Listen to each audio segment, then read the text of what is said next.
India have driven home the advantage on day two in Dharamsala. They lead England by 255 runs with 2 wickets still in hand, leaving England staring at a mountain. And that's not just the Dhauladhars that we're talking about. Welcome to ESPN Cricinfo Match Day. Sanjay Manjrekar joining us from Dharamsala to look back on the second day's play.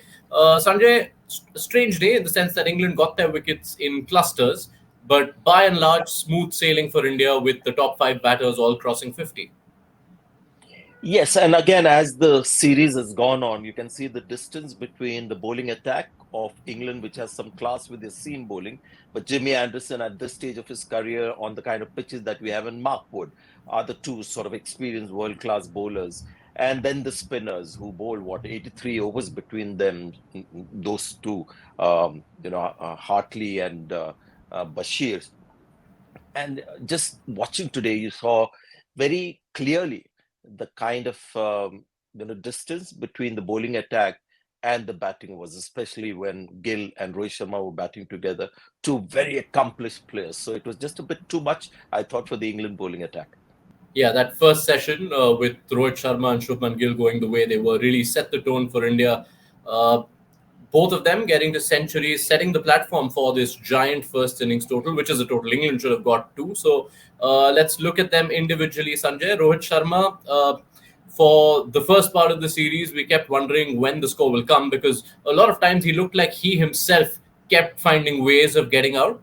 But it will be a source of relief for him that he's closed out the series with two important centuries in the last three test matches. Yes, and today you got that impression post 50 that he was just putting his head down and aiming for a big one. Even when he got out after 100, you could see that he was kicking the ground when he left the field. So he had his eyes on a big one.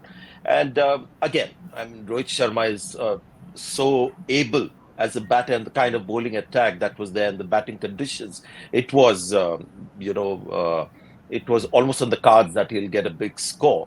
The thing to like, and that is where again I noticed, what Ben Stokes was up against. He had all these, fancy tactics going on, which I loved.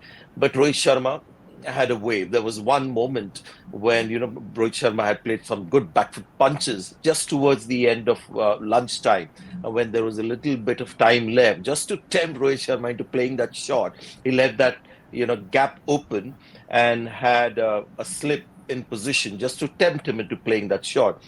And Rohit Sharma just defended that. So you also saw with Gill and Rohit Sharma, both of them just diffusing, the tactics, and they had an answer to all that Ben Stokes was planning to do. So that was the standout feature for me in that innings of Rohit Sharma.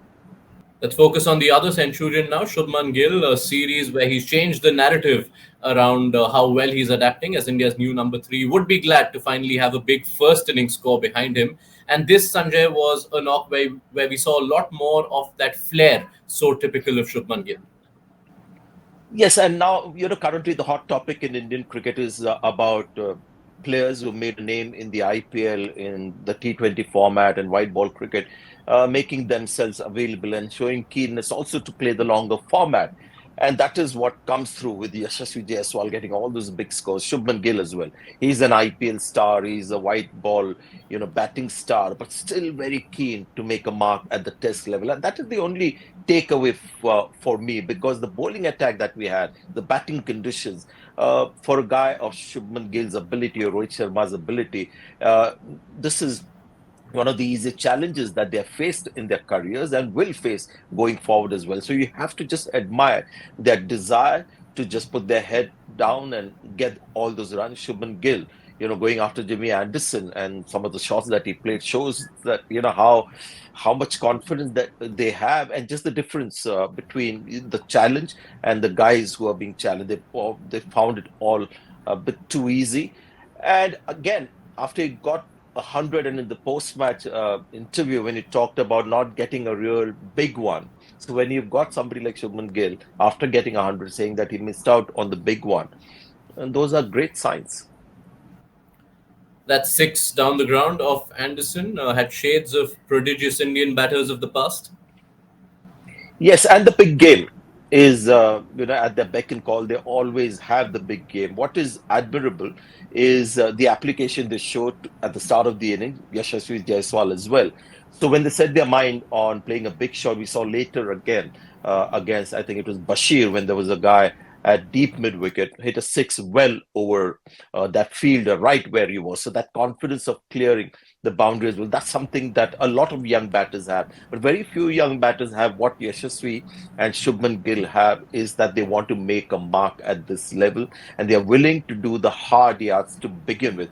And that is where you've got to admire Shubman Gill's restraint. I still believe that he needs to still work on his defense, and when more difficult challenges come, in Australia, England, and South Africa, I'm sure that work will continue to be put in, because it's clear to see that along with Rohit Sharma, Ashwin, Virat Kohli, at least Jaiswal and Shubman Gill, and to a lesser extent Sarfaraz Khan as well, they all have an ambition to make a mark in Test cricket, and that is brilliant news for Indian cricket. Speaking of young Indian batters, the newest of the young batters had a great first time out as well. Devdutt Padikkal scoring 65 on debut.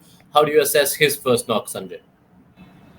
Typically a little tentative to begin with, and a couple of streaky edges which are on different surfaces in different parts of the world would have gone to slips. But that's something that all of us need at the start of your career. So you could see the best of Devdutt Padikkal once he went past 35-40, when that front foot came down the pitch a little more, the head was more on top of the ball. Somebody who will score a lot of boundaries, and against spin.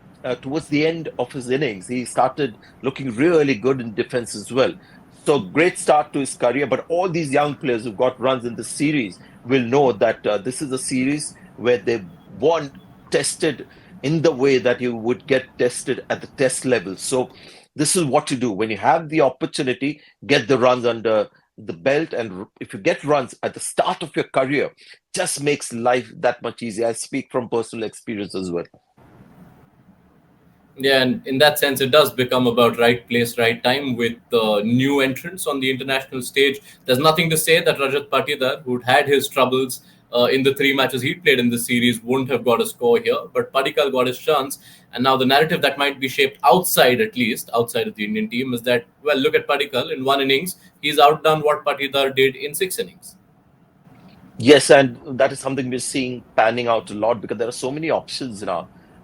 We've seen with Ishan Kishan, when he made himself unavailable, you got an exciting new replacement. Whereas Ishan Kishan was the man talked about when he got that double hundred in the one day international, got a 50 in the West Indies. So this is about Indian cricket being really healthy, that whatever the format, you have, layers of talent. I mean, even just in the keeping department, when you look around the international keepers that you have a Jitesh Sharma in T20 cricket, you have a Sanju Samson, there's Ishan Kishan, there's Rishabh Pant waiting in the wings, you've got Dhruv Jurel, KS Bharat is already there. So yeah, I think problem of plenty now for Indian cricket.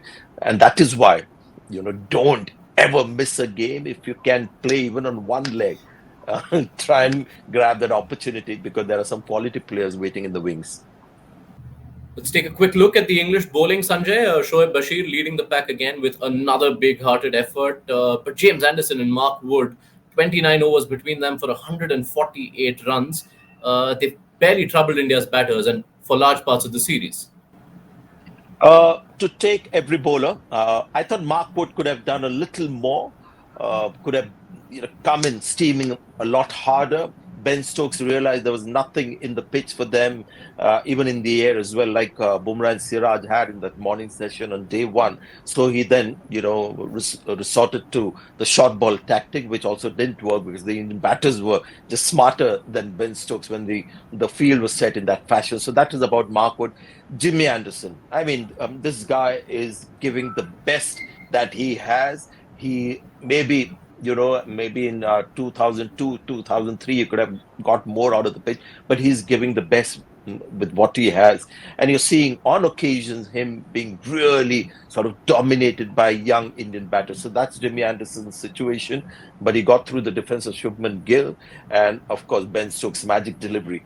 Spin, again, the gap between the batters who are playing on home pitches, who played a lot of spin growing up, playing against two spinners who hardly have any first-class experience, and now caught on a pitch which has been the best pitch so far in the series.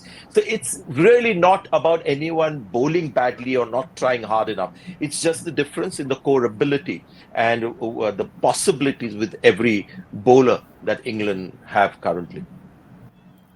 Ben Stokes, with not just with that magic ball, but with that 5 over burst, also showing England what they've so dearly missed this series in terms of having that enforcer, that quality fifth bowler. Well, the tour before last, when Ben Stokes was here, when he got that 100 in Rajkot, I remember the English seam was not getting too much out of the pitch. And Stokes ended up bowling 106 overs in that series. And I still have that memory and writing somewhere, maybe on Twitter when I used to tweet a lot, saying that he looked England's best seamer. And only for this reason. This is what he kept doing, even with the old ball on a pitch that had nothing. He had this knack of just creating some problem for the batter, and that ball was just incredible. If not for Ben Stokes, the series would have been completely different. I'll take a lot of memories out of this series. Ben Stokes, the captain, and on the odd occasion, the batter, plus that ball, the first over that he bowled in the series, just tells you about what Ben Stokes is all about. But they needed a lot more than just that, isn't it? Yeah, England are going to need Stokes' batting and the batting of all those around him if they are to make anything from this game. Sanjay, funny things have happened between day 2 and day 3 in a lot of the games in this series. Can anything change as far as the script of this game is concerned? Well, India in the driver's seat and should be the likely winners in this test match. But if it was not England, I would be more, again, pretty clear and courageous in my prediction. But we saw in Hyderabad a lead of 190 and England got 420 on a much more difficult pitch. So the real takeaway at the end of it all is, how good is England really when it comes to their batting? We've seen their bowling punch above their weight. Let's see whether they still have that one fight left in them, whether they have the ability to get another 420 like they did in Hyderabad. It may still not be enough. India is likely to get there in the final innings, but that will tell us a lot about England, and that also will be the big takeaway in the end for all of us. It'll also help a lot of their big batters off the 100 Test club to bump up their numbers, which do need some improving from everything we've seen so far in the series. Let's see how it pans out and whether England can stretch this game till Sunday or perhaps even beyond the weekend. Thank you, Sanjay, for your time. Look forward to your inputs after day 3.